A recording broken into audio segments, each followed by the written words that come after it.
시사인이 만드는 정치 라이브 김은재 뉴스인 3월 26일 방송 시작합니다. 안녕하세요. 저는 시사인 김은지 기자고요. 저희가 시작하기 전에 살짝 마이크 이슈가 있어서 시작이 늦어졌다라는 말씀을 양해로 드리면서 바로 시작하도록 하겠습니다. 쏟아지는 뉴스에 어떻게 반응해야 될지 알려드리는 시간 뉴스 리액션입니다. 김여아 기자 안녕하세요. 네, 안녕하세요. 네, 김만권 박사님 안녕해야 합니다. 예, 안녕하십니까 김만권입니다. 네, 요새 내란성 불안증 네. 앓고 계시는 분들이 참 많은데요. 저희 모두 잘 고쳐보도록 합시다. 옆에 동료를 믿으면서요. 첫 번째 네. 뉴스 켜도 넘어가 보죠. 네, 이재명 공직선거법 2심 무죄. 네, 오늘 항소심 선고 결과 나왔죠? 네, 1심 판단이 뒤집혔습니다. 서울고등법원은 이재명 대표의 김문기 전 처장과 이 골프 친 사진이 조작되었다라고 했던 이 발언과 그리고 백현동 개발과 관련해서 국토부의 협박이 있었다. 이 발언 모두 허위 사실이 아니라고 판단을 했습니다. 앞서 이 대표는 지난해 11월 1심에서 징역 1년 그리고 집행유예 2년으로 의원직 상실형을 선고받았는데요. 아직 대법원 판결이 남아있지만 이 항소심에서 뒤집히면서 이재명 대표가 이 사법 리스크를 덜게 됐습니다. 2심이 다르게 본 부분은 좀 다음과 같은데요. 이 대표가 김 전 처장과 찍은 사진에 대해서 10명이 한꺼번에 찍은 사진으로 골프를 쳤다라는 사실을 뒷받침할 수가 없고 원본 일부를 떼어낸 거라 조작된 것으로 볼 수도 있다 이렇게 설명을 했습니다. 그리고 백현동 발언과 관련해서도 직무유기로 문제 삼겠다는 협박도 받았다라는 발언은 당시 상당한 압박감을 과장한 표현일 수는 있지만 허위로 보기는 어렵다 이렇게 판단을 했습니다. 이 재판이 끝나고 이재명 대표는 진실과 정의에 기반해서 제대로 된 판결을 해준 재판부에 감사하다라고 메시지를 남겼는데요. 그러면서 이 검찰과 정권이 이재명을 잡기 위해서 증거와 사건을 조작하느라 썼던 그 역량을 우리 산불 예방이나 국민들 삶을 개선하는 데 썼다면 얼마나 좋은 세상이 됐겠냐라고 하면서 더 이상 국력 낭비하지 않길 바란다 이렇게 말을 했습니다. 또 오늘 현장에서 저희 취재진이 김민석 수석 최고위원에게 이번 판결의 의미를 물었는데요. 김 수석은 2심 판사가 너무 성실하고 꼼꼼하게 모든 쟁점을 다 짚어서 검찰이 부끄러웠을 것 같다라는 생각이 든다라고 하면서 검찰이 상고를 하더라도 이 문제에 대한 판단은 끝났다고 본다. 현재가 빨리 파면하는 게 최대 과제다. 이렇게 답을 했습니다. 국민의힘은 당황스러운 표정을 보이는데요. 권성동 국민의힘 원내대표는 유감 표명을 하면서 허위사실 공표로 수많은 정치인들이 정치 생명을 잃었는데 어떻게 이 같은 사안에 대해서 무죄를 선고할 수 있는지 이해할 수 없다라고 하면서 대법원에서 파기환송될 것으로 확신한다. 이렇게 밝혔습니다. 네, 김만권 박사님 오늘 방금 막 나온 선고 네. 결과이긴 한데요. 좀 어떻게 평가하십니까? 사실 제가 판결문을 다 안 읽어봐서 예. 제가 정확하게 여러분께 말씀드릴 수 없다라는 점 미리 말씀드리고 시작을 한다면요. 기본적으로는 사실 저희들이 이제 이재명 대표가 이 재판을 시작할 때 저희들이 가장 어떻게 보면 뭐 어떤 이재명 대표가 걸려 있는 모든 사법 리스크 중에 어쩌면 이게 제일 쉽게 지나갈 수 있는 이슈라고 생각했던 거였는데 이게 가장 무거운 형이 사실상 떨어지면서 어떻게 보면 이재명 대표에게 그 사법 리스크를 안기는데 중요한 역할을 이제 지금까지 했었는데요. 사실 이제 1심 판결 같은 경우에는 적극적 허위 사실 공표라고 하는 걸 썼는데 사실 이게 좀 애매모호했어요. 왜냐하면 적극적이란 게 그럼 소극적 허위 사실 공표가 있나요? 그건 말이 안 되는 거잖아요. 생각을 해보면 도대체 그 판단의 기준을 우리가 알 수 없는 용어를 가지고 이야기를 했기 때문에 여기에 대해서 이제 어떻게 보면 문제 제기를 충분히 할 수 있었던 거고 그리고 제가 지금 이렇게 나와 있는 이제 보도된 내용만 보면 이번에 뭐 판사님이 아주 꼼꼼하게 보신 것 같고 그리고 이제 기본적으로는 우리가 생각할 수 있는 상식선에서 판단이 났다라는 좀 생각이 듭니다. 그리고 이제 뭐 더 나가서 이 판결 자체가 사실 뭐 이재명 대표에게는 정말 어떻게 보면 뭔가 자기의 날개를 달아주는 듯한 이제 판결이 사실은 되어버렸는데요. 이게 이제 기본적으로 이제 이재명 대표가 지금 진행 중인 재판이 2개잖아요. 이제 공적으로는 명확하게 보이는 건 이제 공직선거법과 위중교사 사건인데, 대장동권도 대장동권도 있긴 하지만 그런데 이제 지금 현재 우리가 지금 이슈로 보이고 있고 이런 것들 중에 이 2개가 좀 중요했는데 결국은 이 2개 다 일단은 무죄를 받았기 때문에 지금 이 시점에서는 상당히 이재명 대표가 사법 리스크를 상당히 좀 덜어낸 모양새다. 그리고 이제 지금 이 시점이 사실은 이제 탄핵이 결정되고 탄핵이 인용될 것인가 아닐 것인가 이제 결정되는 시점인데요. 만약에 인용되고 난다면 이 지금 판단이 이재명 대표에게는 상당히 유리하게 작동하지 않을까라는 생각이 조금은 듭니다. 예. 네, 댓글창에는 지난주에 이재명 대표와 삼성전자 이재용 회장이 만난 것에 대한 언급도 참 많네요. 저 사실은 저도 방송 시작 전에 악수하는 거 보면서 알았다라고 이야기를 했었거든요. 아, 이게 참 저도 이제 신기한 사람들이 예. 다양한 걸 가지고 예. 어떻게든 시그널을 찾아보려고 예. 하다 보니까 예. 또 그렇게 예. 뉴스를 읽게 되는 것도 예. 있나 보네요. 이 뭐 저희가 조금 정직하게 된다고 정직해지자면 사실 이제 자본의 힘이 사실은 권력의 힘만큼 막강하고 그리고 이제 자본이 자기의 앞길을 개척하는 데 있어서 가장 중요한 것들이 권력이 어떻게 작동하는지 그 동향을 파악하는 거기 때문에 기본적으로 저는 이제 이 자본이 가장 그 동향을 잘 파악하고 있다고 생각을 해요. 솔직히 말씀드리면 왜냐면 자기가 투자하는 돈이나 뭐나 모든 미래를 다 그 권력의 방향이 좌우하잖아요. 그래서 그 방향에 상당히 많은 그 정보를 파악하기 위해서 많은 자원을 투입하고 있거든요. 실제로도 이제 근데 우리나라뿐만 아니라 모든 세계의 자본이 그렇게 하고 있습니다.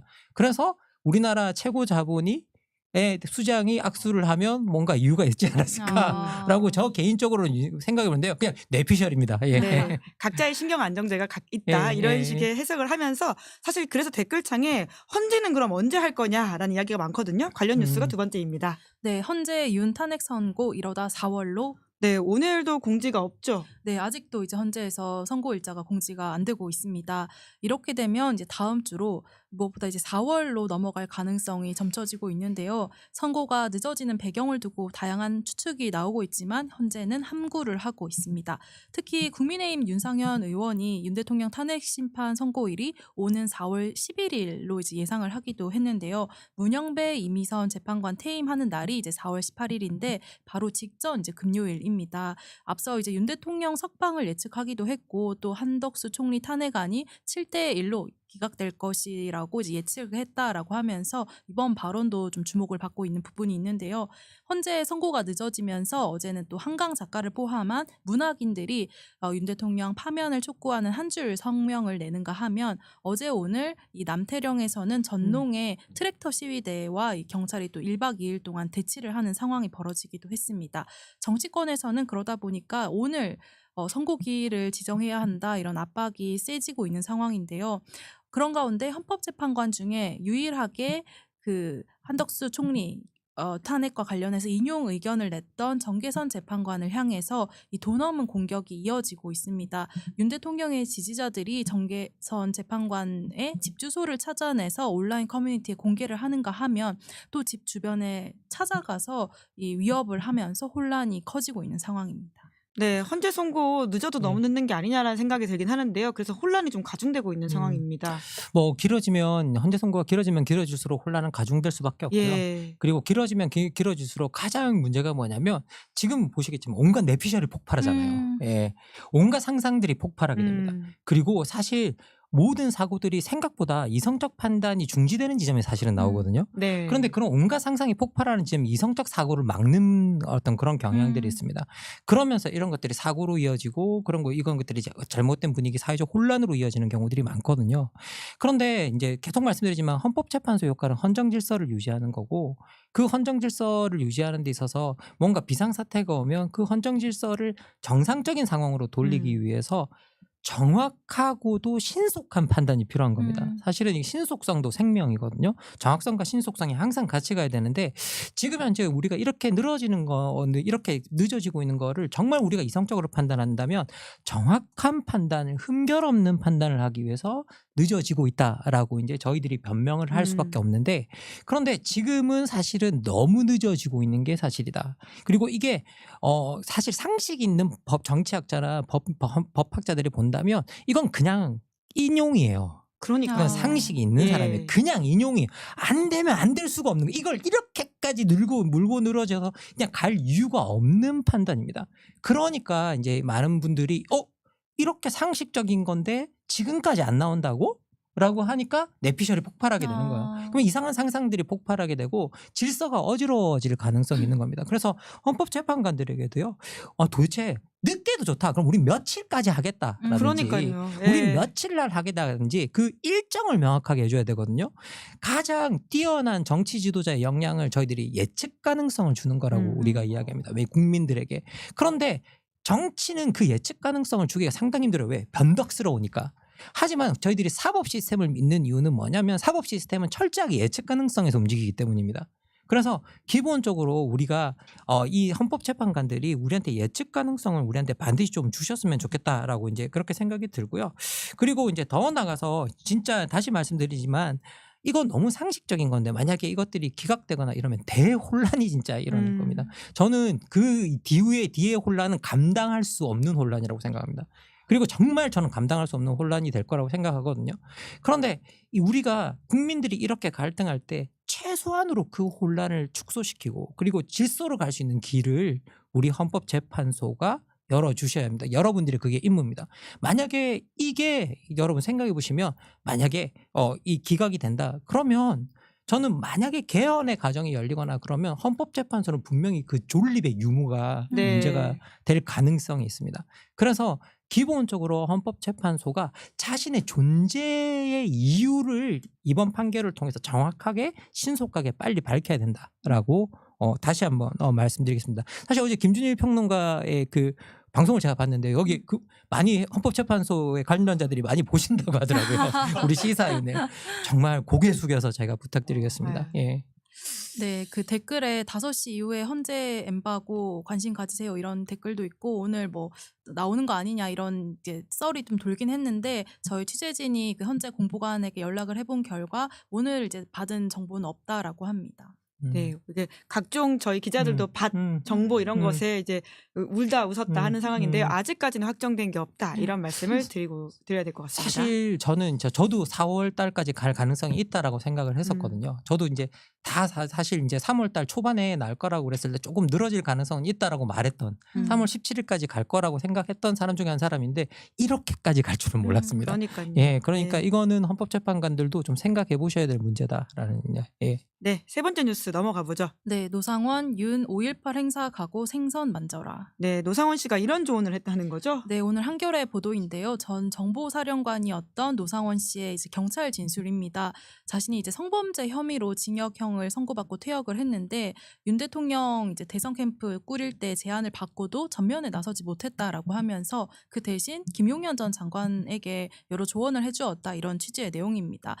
국민에게 다가가는 모습을 보여줘야 된다라고 하면서 생선 같은 것도 만지면서 친근하게 대해야 된다라고 구체적으로 조언을 하는가 하면 또 광주 5.18에 참석해라. 임을 위한 행진곡을 부르며 건의를 해라. 이런 말을 했다라고 본인이 진술을 했습니다. 근데 실제로 이제 윤 대통령이 2023년 7월 부산 엑스포 유치 홍보를 위해서 부산 자갈치 시장을 찾았는데 이때 붕장어를 맨손으로 이제 만지는 사진이 또 유명한데 뿐만 아니라 2022년 5월 취임 이후부터 지난해까지 3년 연속 광주를 찾아서 임을 위한 행진곡을 제창을 하기도 했습니다.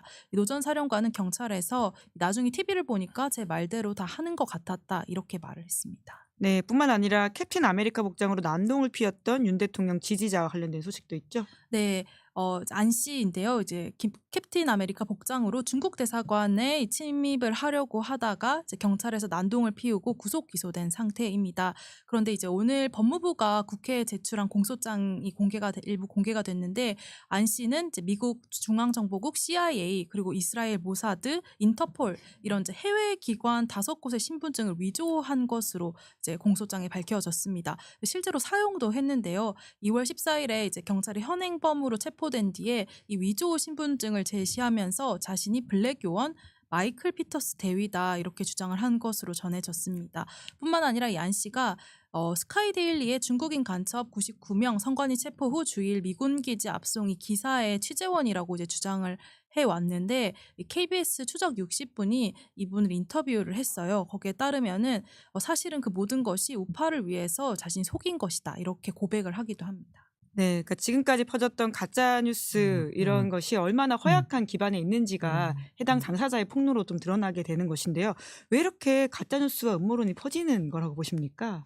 뭐 기본적으로 저희들이 가짜 뉴스, 음모론 이런 것 할 때 기본적으로 저희들이 믿고 싶은 말을 믿는다라고 이야기를 하는데요. 그건 결국은 내가 속한 집단, 나에게 이익이 되는 집단, 그리고 나와 같이 뭔가를 하는 집단에게 이익이 된다고 한다면 그것이 사실의 여부가 중요한 거죠. 그것이 우리한테 이익의 여부가 되는가가 그것이 진실인가 아닌가를 판단하는 기준들이 되기 때문에 이제 결국은 이런 일들이 일어난다라고 이야기를 하고 있고요. 그래서 저희들이 계속 말씀드렸지만 탈진실의 시대는 거짓말의 시대가 아니라 제가 개소리 우리의 시대다라고 네, 말씀을 가장 계속 선지적으로 말씀해 주셨습니다. 계속 그렇게 이제 드렸습니다. 그리고 사실 저는 좀 이걸 보면서 제가 그 또 하나 좀 소개해드리고 싶은 다시 말씀드리고 싶은 게 좀 캡틴 아메리카, 뭐 노상원 이런 사람들 보면서 좀 느낀 뭐냐면요. 기본적으로 제가 여기서 폭민 개념을 한번 몇 차례 예. 소개해드렸는데 이제 이 폭민들은 이 폭민을 동원하는 엘리트와 필요에 의해서 이 폭민들을 용인하는 엘리트들이 있거든요. 근데 이제 이 폭민들의 본질이 자신이 사회에 배제됐다고 생각을 하고 있고 그러면서 내가 역사가 누군가 부른다면 나를 부른다면 하면서 기다리고 있는 사람들입니다. 특히 그래서 이 사람들은 누가 나를 불러주는지가 사실 중요하지 않아요. 누군가 불러준다는 사실이 되게 중요합니다. 그리고 이 폭민을 동원하는 엘리트들은 그러면 이들을 동원할 만한 왜 이들을 동원하기 위해서는 자기가 역사의 전이도로 나섰을 때 그 힘을 행사할 만한 사람들이 늘 필요하거든요. 그럼 그 특정인을 지정하고 그를 호명해서 사람들을 결집시키는 역할을 하고 이 동원을 하는데 특히 이 노상훈이 그런 폭민들을 동원하는 엘리트 부류였다면 이 캡틴 아메리카는 그 폭민의 일부 그 폭민의 핵심이 힘을 숭배하는 사람이거든요. 복장 보세요. 캡틴 아메리카. 예? 예, 그렇게 숭배에 젖어든 무리들을 대표하는 집단이고요. 특히 이 집단들은 자신들이 정의라는 명목 아래 움직이기 때문에 자신들이 하는 건 뭐든지 다 정당하다고 생각합니다. 이 거짓말이든 뭐든 수단과 지금은 방법을 가리지 않아야 된다라는 걸 생각하는데 기본적으로 자신들이 정의라는 망상이 젖어 있기 때문에 자신이 하는 거짓과 망상이라기보다는 정의를 위한 수단이라고 생각을 해서 이런 일들이 이제 일어나게 됩니다. 그래서 이 부분은 정말 좀 심각한 부분인 것 같고요. 이거 그냥 웃고 넘길 일은 결코 아니다라는 생각이 듭니다. 네, 네 번째 뉴스 기어도 넘어가 볼까요? 네, 싱크홀의 산불까지 재난의 정치학. 네, 연일 재난재해 소식이 쏟아지고 있습니다. 네, 지금 산불도 진화에 총력을 들이붓고 있지만 점차 확산하고 있는 모습입니다. 의성 산불이 이제 안동을 지나서 청송 그리고 영덕으로 확산을 하고 있고 또 산청과 하동의 산불은 지리산 국립공원 안으로 확산하고 있다라는 소식이 오늘 또 전해지기도 했습니다. 속보에 따르면 이 산불 사망자가 24명으로 늘어났다라고 하고요. 대부분 노약자고 갑작스럽게 대피를 시도하다가 차량이나 도로 등에서 숨진 것으로 전해집니다. 그런데 이제 재난 문자가 온 시점을 두고도 산불이 이제 지자체의 경계를 넘기 직전에야 발송이 되는 등 이 당국의 대응이 좀 우왕좌왕했다 이런 지적도 나오고 있는데요. 그런가 하면 의성에서는 오늘 이제 진화 헬기가 추락해서 조종사가 사망하는 사고도 발생을 했습니다. 뿐만 아니라 이제 서울 강동구 명일동 도로 한복판에서 이제 발생한 싱크홀 사고로 33세 오토바이 운전자가 사망을 하는 일도 있었는데요. 이 갑자기 꺼진 이 도로의 지름과 깊이가 각각 20m에 달할 정도로 대형 규모였습니다. 이 사고로 이제 가장 역할을 하면서 주 7일 일을 하던 한 청년이 안타까운 목숨을 잃었는데요. 그런 가운데 이 해당 지역에서 인근 주유소 바닥에 균열이 생겼다라는 민원이 다수 발생했던 것으로 나타났고 또 노컷뉴스 보도에 따르면은 지하철 공사 관계자가 이 서울시에 집안 붕괴를 우려하는 민원을 2차례나 냈던 것으로 확인이 됐습니다. 네, 사실상 무정부 상태가 길게 이어지고 있는 네. 상황인데요. 네. 이러한 재난재해에서의 정치의 역할이라고 하는 게 좀 고민이 됩니다. 일단 그 이번 재난재해에 피해를 입으시고 목숨을 잃으신 분들에게 위로의 말씀을 정말 드립니다. 무엇보다도 이 재난에는요, 재난에 대처하는 매뉴얼도 있고 그 매뉴얼을 마련하는 게 매우 중요하겠지만 재난이 매뉴얼대로 일어나지 않는다라는 게 이제 가장 큰 문제죠. 그래서 그 재난의 예측 불가능성 때문에 가장 중요한 덕목이 이런 사태에 책임을 지고 대응할 수 있는 능력을 가진 용기 있는 사람들이 이제 필요하거든요. 사실 그런 사람들을 저희들이 정치인들이라고 불렀던 겁니다. 근데 이제 지금 정치인들이 그걸 못 하고 있고요. 사실 책임이라는 말 자체가 리스폰시빌리티라는 말 자체가 대응하는 능력이라는 뜻이거든요. 근데 제일 책임을 잘 지는 방식이 뭐냐? 선제적으로 잘 대응하는 거죠. 그런데 이런 선제적 대응에는 어떤 방향을 결정하고 책임을 져주는 사람들이 필요합니다. 관료들은 기본적으로 관리하는 사람들입니다. 관리하는 사람들의 특징은 안 움직인다라는 거죠. 안 움직여야 책임이 안 생기기 때문에. 그래서 저희가 지금 한덕수, 최상목 엄청 보지 않았습니까? 한덕수, 최상목 좀 보시지 않습니까? 않는 거.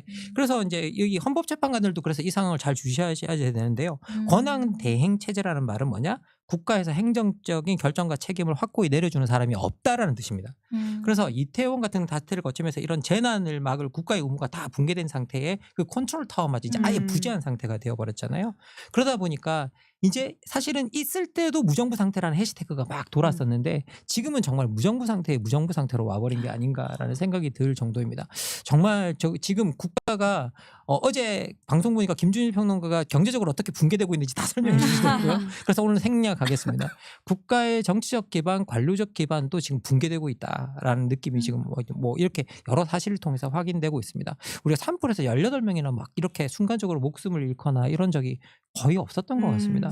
예, 24명. 제가 오늘 아침에 본 게 예, 그 또 정도였는데 늘었습니다. 예, 또 늘었습니다. 예. 그러니까 지금 우리가 이런 사태에 대해서 적극적으로 대응할 수 있는 컨트롤 타워들을 우리가 다 복구시켜야 되는데 그것들이 정상적인 정치로 돌아가는 길입니다. 그래서 그 길을 빨리 헌법재판소도 열어주셨으면 좋겠다라고 다시 한번 당부드리겠습니다. 네, 기승전 파면을 기원하면서 예. 그럼 오늘은 여기까지 하겠습니다. 두 분 수고 많으셨습니다. 고맙습니다. 예, 감사합니다. 네, 저는 광고하겠습니다. 무조건 써야 하는 인터넷, 휴대폰 정수기 렌탈, 의외로 매월 나가는 요금 부담스러운